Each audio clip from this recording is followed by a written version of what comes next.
নির্বাচন ঘিরে পরাজিত শক্তি যাতে দেশকে অস্থিতিশীল করতে না পারে সেদিকে পুলিশ সদস্যদের সতর্ক থাকার নির্দেশ দিয়েছেন প্রধান উপদেষ্টা ডক্টর মোহাম্মদ ইউনূস। মঙ্গলবার পুলিশ সপ্তাহের উদ্বোধনী অনুষ্ঠানে তিনি বলেছেন, গত ১৫ বছর আওয়ামী লীগ পুলিশকে দলীয় বাহিনীতে পরিণত করার পাশাপাশি মানুষের সাথে দূরত্ব সৃষ্টি করেছে। কোনোভাবেই জুলাই গণঅভ্যুত্থানের মাধ্যমে অর্জিত দেশ পুনর্গঠনের সুযোগ হাতছাড়া করা যাবে না বলেও মন্তব্য করেন প্রধান উপদেষ্টা। আহমদ অনিকের রিপোর্ট।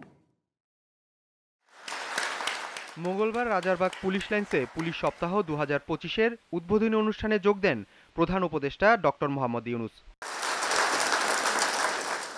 উদ্বোধনী ভাষণে তিনি বলেন, বিগত ১৫ বছরে পুলিশ বাহিনীকে ধ্বংস করে জনগণের বিরুদ্ধে দাঁড় করিয়েছিল আওয়ামী লীগ সরকার।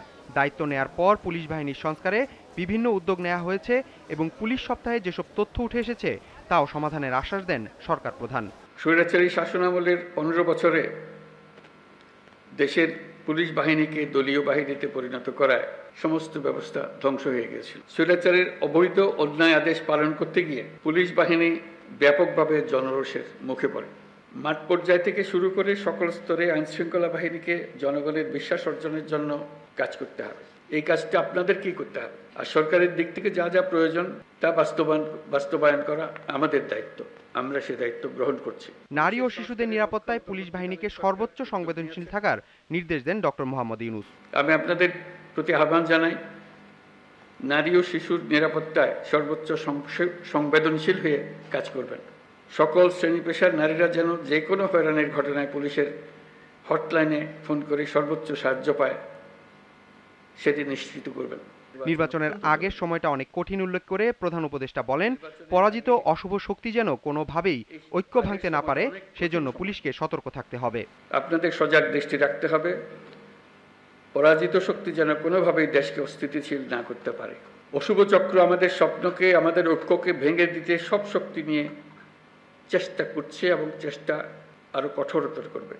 একে প্রতিহত করার জন্য আপনাদেরকে সবসময় সতর্ক থাকতে হবে। কোনোভাবেই জুলাই গণঅভ্যুত্থানের মাধ্যমে অর্জিত দেশ পুনর্গঠনের সুযোগ হাতছাড়া করা যাবে না বলেও মন্তব্য করেন তিনি। আমরা একটা ন্যায্যতার ভিত্তিতে গঠিত একটি বৈষম্যমুক্ত গণতান্ত্রিক বাংলাদেশ নির্মাণের স্বপ্ন দেখছি। জুলাই গণঅভ্যুত্থান আমাদের সেই সুযোগ করে দিয়েছে। এই সুযোগ হারালে আমরা পরবর্তী প্রজন্মের কাছে চিরজীবনের জন্য দায়ী থাকব। এই স্বপ্ন পূরণে আপনাদের ভূমিকা অনেক।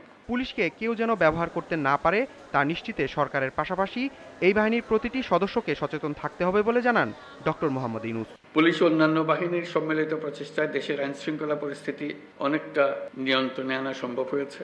এই জন্য আমি পুলিশ সহ সকলকে আন্তরিক ধন্যবাদ জানাই। আহমদ অনিক, জিটিভি নিউজ, ঢাকা।